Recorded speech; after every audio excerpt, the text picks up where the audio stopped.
ബുദ്ധിശക്തി താഴ്ന്ന നിലയിലേക്ക് എത്തുമ്പോഴാണ് നിങ്ങൾ സംശയാലുക്കളെ പോലെ സംസാരിക്കാൻ തുടങ്ങുന്നത്. പണം, ബുദ്ധി, ആരോഗ്യം, സൗന്ദര്യം ഇവയെല്ലാം തന്നെ എപ്പോൾ വേണമെങ്കിലും നഷ്ടപ്പെട്ടു പോകാം. ഇവയൊക്കെ ഈശ്വരൻ നൽകിയിട്ടുണ്ടെങ്കിൽ അഹങ്കരിക്കാതെ മറ്റുള്ളവർക്ക് നന്മ ചെയ്യുക. മറ്റൊരാളെ ദുരിതപ്പെടുത്തിക്കൊണ്ട് ആർക്കും ഒരിക്കലും സമാധാനമായി ജീവിക്കാനാവില്ല.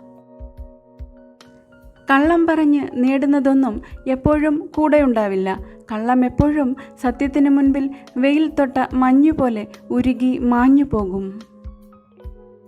ഒരു കുഞ്ഞിന് ഒരുപാട് ഇഷ്ടമുള്ള ഒരു കളിപ്പാട്ടം പോലെയാണ് ചിലർക്ക് ബന്ധങ്ങളും. അത് അടുത്തുള്ളപ്പോഴും കാണുമ്പോഴുമുള്ള കൗതുകം മാത്രമേ ഉണ്ടാവുകയുള്ളൂ. തനിച്ചായിരിക്കുമ്പോൾ നിങ്ങളിൽ സ്നേഹം ചൊരിയുകയും അല്ലാത്തപ്പോൾ ചുറ്റുമുള്ളവർക്ക് മുൻപിൽ നിങ്ങളെ തൃണവൽക്കരിക്കുകയും ചെയ്യുന്ന ബന്ധങ്ങളെ ഒരിക്കലും വിശ്വസിക്കരുത്. ബുദ്ധി ഒരു കത്തി പോലെയാണ്. എത്ര മൂർച്ച കൂട്ടുന്നുവോ അത്രയ്ക്ക് നല്ലത്. എന്നാൽ എങ്ങനെ കൈകാര്യം ചെയ്യണമെന്ന് നിങ്ങൾ അറിഞ്ഞിരിക്കണമെന്ന് മാത്രം. നിങ്ങളുടെ ചിന്തകളും വിചാരങ്ങളും പ്രവൃത്തികളും നിങ്ങൾക്കെതിരെ തിരിയുമ്പോഴാണ് നിങ്ങളിൽ കോപവും വെറുപ്പും ഭീതിയും കുറ്റബോധവുമെല്ലാം ഉടലെടുക്കുന്നത്.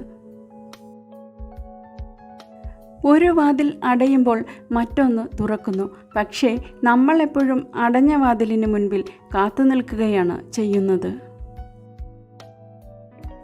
അനുഭവങ്ങൾ നിങ്ങൾക്ക് നൽകുന്ന കരുത്ത് വിജയിച്ചില്ലെങ്കിലും ജീവിതത്തിൽ തളരാതെ പൊരുതി നിൽക്കാൻ നിങ്ങളെ സഹായിക്കും. അവർ നിങ്ങളെയും നിങ്ങളുടെ ആത്മാർത്ഥമായ സ്നേഹത്തെയും വിലമതിക്കാതെ നിങ്ങളുടെ ഹൃദയത്തിൽ ഏൽപ്പിച്ച മുറിവുകൾക്ക് മറുപടിയായി നിശബ്ദരായിരിക്കുക. അപ്പോൾ അവരുടെ ഹൃദയവും നോവും.